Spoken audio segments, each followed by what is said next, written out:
Hello and welcome to day 3 of the 5-day heart healing series. Today we are talking about the ancestral wound. Now, again, a disclaimer, so go ahead and read it if you would like, and a gentle reminder that this work is important, it's sacred, it's ancestral, and healing your heart is the gentlest yet strongest organ you will ever reconnect with or connect with. It holds memories, traumas, betrayal, regret, guilt, shame, grief, but it also holds kindness, love, freedom, relaxation, wealth, and creation. So this should actually say day 3, healing the ancestral wound. Now, the ancestral wound is the imprint we carry from the generations before us, passed down through unhealed trauma, survival patterns, and cultural silence. Even if we don't know the full stories, we can still feel the weight. We carry their fears, their coping strategies, their grief, and sometimes what we think is ours, oftentimes things like anxiety, numbness, shame, a lot of that is inherited. And so often, for most of us, we come from ancestors where we don't know their stories, we don't know what they dealt with, on a day-to-day basis, but we can remember that these energies do still, they're generational. So just because your ancestors may have gone through something does not mean your body has forgotten. Your body remembers, it remembers the memories from your ancestors, it remembers the memories from your past lives. So there's a lot of energies that circulate our body. um so sometimes what we think is ours oftentimes is not ours. It didn't start with us, but it lives in us until we learn how to meet it. So, the ancestral wound is the disruption in our connection to belonging, lineage, and remembrance. It often marks a break in the flow of inherited wisdom. So, this can happen when survival replaces storytelling, silence replaces truth, armor replaces asking, and distance replaces longing. So, this causes us to lose touch with ancestral guidance. So, when there's a break from us and our ancestors, that's where we can feel rootless, restless, unsure of where we come from or what lives within us.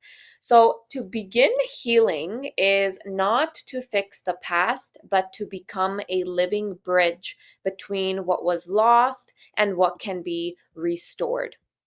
So, if the bond with our lineage was marked by trauma, things like war, migration, silence, shame, or survival at the expense of expression, our nervous system adapted to hold the emotions they were never allowed to express. And without realizing, we internalize the message that belonging requires suppression. So we quiet our voice, distrust our joy, and repeat stories that were never ours to keep. So to heal the ancestral wound is to return to what isn't ours, to release the inherited burdens of fear, scarcity, and silence. Now, it's about remembrance rather than repetition. So instead of unconsciously repeating the patterns in our lineage, the fears, the silences, the defenses, the traumas, we consciously remember what those experiences were, honor them, and choose differently. So the thing with repetition is that it is automatic. It's the nervous system acting out what it inherited. So, remembrance is awareness. It's the act of turning toward what was once unconscious and saying, I see you. I understand why you had to survive that way, but I'm going to choose to live another way now. So, when we start to heal the ancestral wound, the body no longer has to brace itself for disappointment or danger. It can finally begin to trust, to take up space, and to lead from a grounded place again. So, in essence, we heal the self by teaching the nervous system that support, structure, and protection no longer come with a cost. Okay, so when the ancestral wound forms, the nervous system learns that safety is found when you keep yourself small, that belonging means you have to be obedient, and that survival is earned through self abandonment. So we adapt, we shrink our expression, we carry burdens that are not ours, and we repeat stories that were meant to end generations ago. So, in doing so, we disconnect from the healthy ancestral line, the part of us that carries wisdom, resilience, and faith in life itself. So, that disconnection keeps us looping in inherited fear when truly what we seek is inner freedom. Now, I want to link this back to the book, If My Heart Could Talk.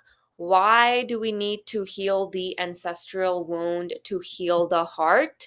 And in my book, If My Heart Could Talk, I share this as a subheadline that healing the ancestral wound is a journey through memory, devotion, and return. So, those three words are really powerful, and the heart can hold on to painful memories if they weren't fully felt, processed, or acknowledged. Now, starting with memory, when painful memories become a source of protection, when there's pain that's unprocessed, the heart memorizes it. So, if you have painful memories, whether they belong to you or belong to your ancestors, there's pain there that might be carried down to you. So your heart might be holding on to unprocessed traumas. And yoga, this is why I love teaching yoga, because that is a tool that we can use to begin clearing out these traumas that we are holding within ourselves. So when there's pain there, it signals to the body, when you have that memory, to not go there again. So we build walls that are made of vigilance, mistrust, silence, thinking that we are keeping the pain out when really we are keeping love from coming in. So the body tries to protect you by saying, don't go there. Don't don't think about that painful memory because it's painful, it does not feel good.